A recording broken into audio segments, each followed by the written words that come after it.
শেষবার কবে পড়েছেন নামাজ? মনে হয় কয়েক মাস আগে। মান্থস এগো, মাশাআল্লাহ, খারাপ না। তো আপনি নিজেকে অমুসলিম কেন বলছেন? কারণ হলো আমি যে প্রশ্নটি আপনার সামনে রেখেছি তা হলো কিছু মুসলিম আছে যারা কখনো নামাজ পড়ে কখনো পড়ে না, এবং আমার যে প্রশ্নটা ছিল যে কুফর এবং ইসলামের মাঝে যে পার্থক্য সেটা হলো নামাজ, যা এখন আমার কাছে পরিষ্কার হয়ে গেছে। তো এই কারণেই কেউ আপনাকে এটা বলবে না যে যেহেতু আপনি 2 মাস আগে নামাজ পড়েছেন, কম পড়েন, দুনিয়ার কোনো আলেম এটা বলবে না যে আপনি কাফির। যদি আপনি একেবারেই না পড়তেন এবং বলতেন পড়া জরুরি নয়, তবে তারা বলতো। আপনি বুঝতে পেরেছেন তো? এবং আপনি যে পড়েন না, বছরের পর বছর যদি না পড়তেন, তবে কিছু আলেম বলতেন যে আপনি কাফির।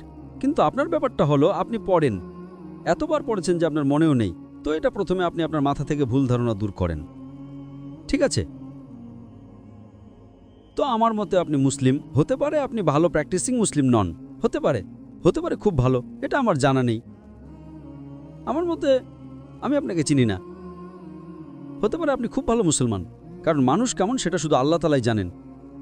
তো যদি কিছু লোক আপনাকে ভুল বুঝিয়ে ইসলাম থেকে দূরে নিয়ে যায়, তাহলে তারা ভুলল। আমাদের জানা উচিত যে মানুষকে ইসলামের কাছে নিয়ে আসতে হবে, বুঝতে পেরেছেন?